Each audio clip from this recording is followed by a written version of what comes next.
Fala galera, meu nome é Márcio, você está no canal Costa do Futebol. Aqui é a entrevista pós-jogo deixa de ser formalidade e vira peça estratégica. A ideia aqui é decifrar o que está por trás das palavras de cada técnico. Dito isso, vamos para o vídeo.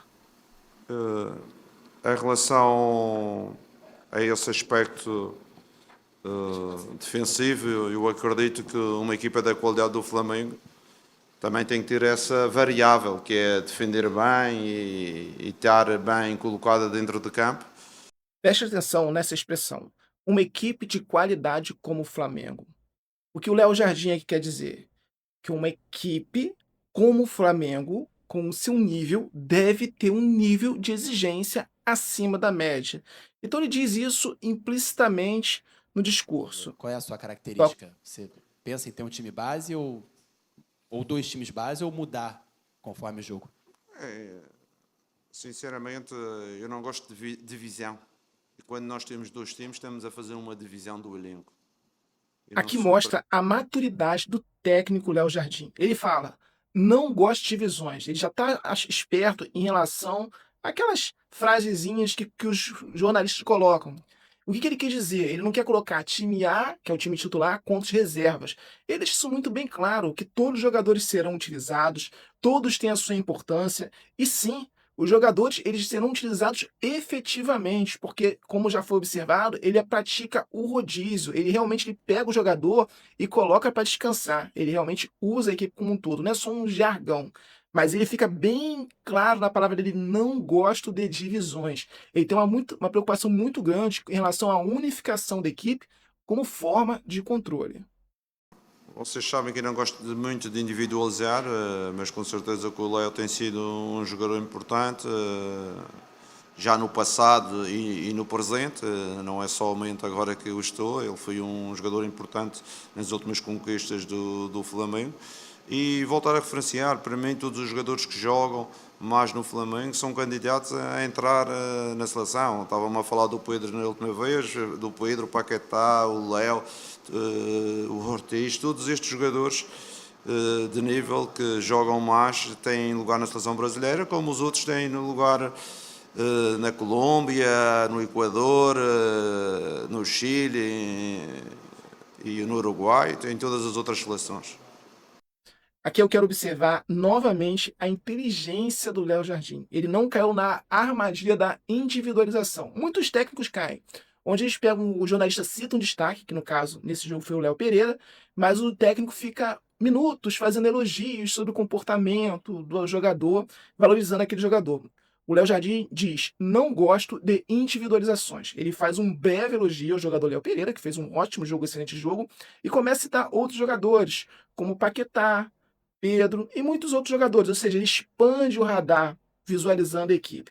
Então, ele tem essa preocupação de que os jogadores não percebam que ele tem o jogador preferido. Isso é técnica de gestão de alto nível.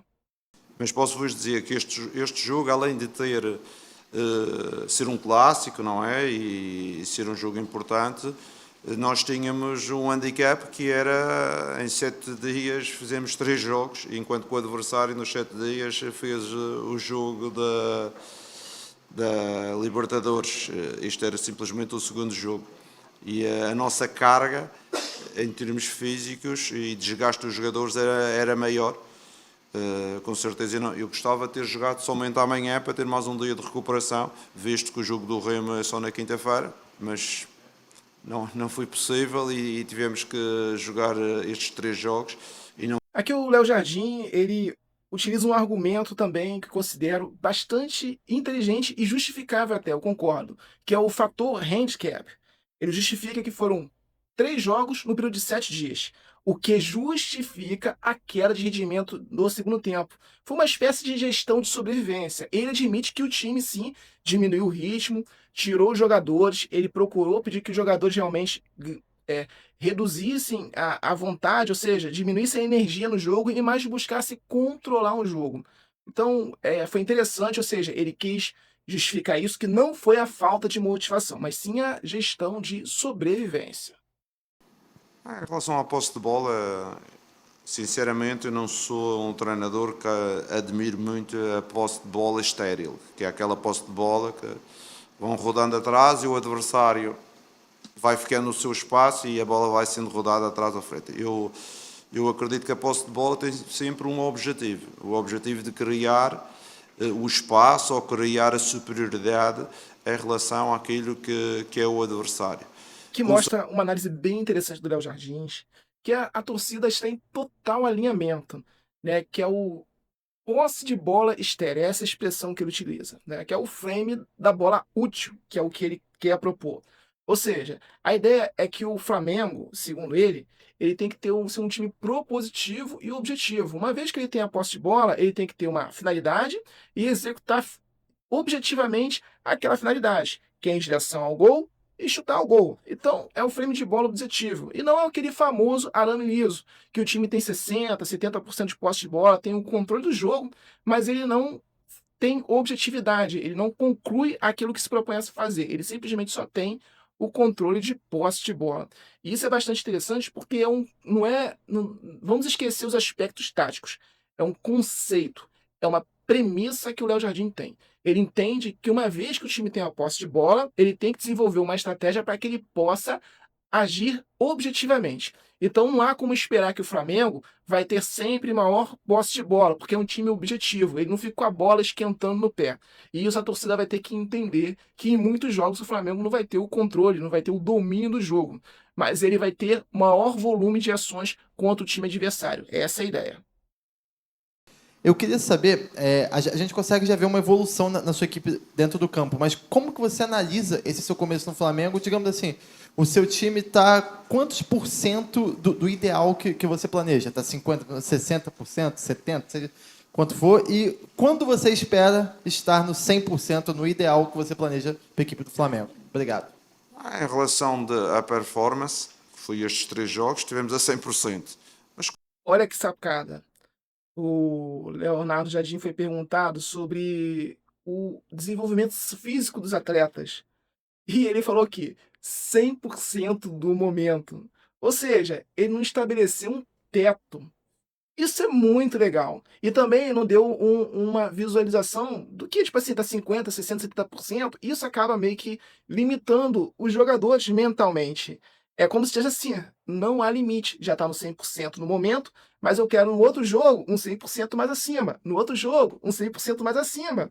Ou seja, ele matou duas. Eu não sei como é que diz a frase, né? Mas ele conseguiu resolver 2 assuntos de uma vez só em relação à questão de limitação dos atletas e também não abrir para o jornalista a situação do elenco, em termos de performance. Isso é informação útil até para os outros técnicos, em termos de análise. Então, show de bola.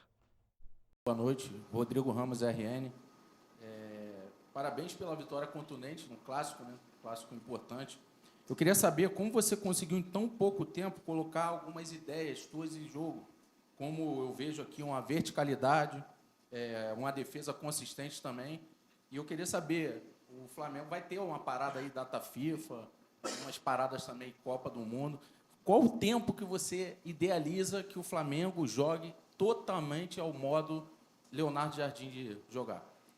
Bem, em primeiro lugar, com certeza que as ideias que os jogadores metem em práticas são mais rápidas de assimilar, porque os jogadores têm qualidade e têm inteligência, e isso ajuda o treinador quando passamos informação, ideias, e eles são capazes de interiorizar rapidamente. Por isso não é o mérito do treinador, é mais mérito dos jogadores.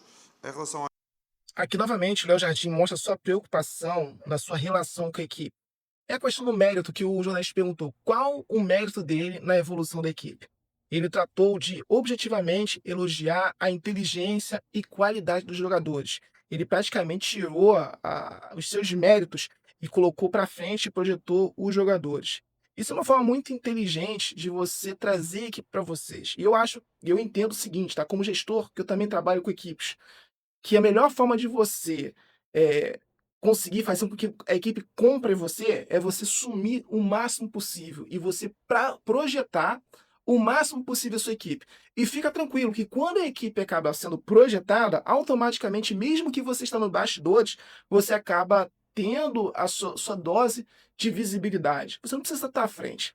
Então, um grande líder é aquele que enaltece a sua equipe. Ele coloca a sua equipe à frente e vê a qualidade da equipe e ele coloca numa posição mais discreta.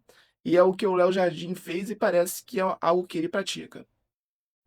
Então é isso, pessoal. Se vocês gostaram, dá um like, compartilha, que eu vou iniciar esse projeto de fazer análise de entrevistas com os jogos, seja positivo ou seja negativo. Comecei pelo Flamengo, vai ser Vasco, Botafogo, Fluminense, Palmeiras, Corinthians, enfim. O máximo de times que eu puder fazer essa análise, vou estar sempre trazendo um time aqui para vocês. Eu espero que vocês tenham gostado. Concordo? Não concordo com o que foi feito nessa análise? Diz aí, tá bom? Um abraço, até a próxima. Fui!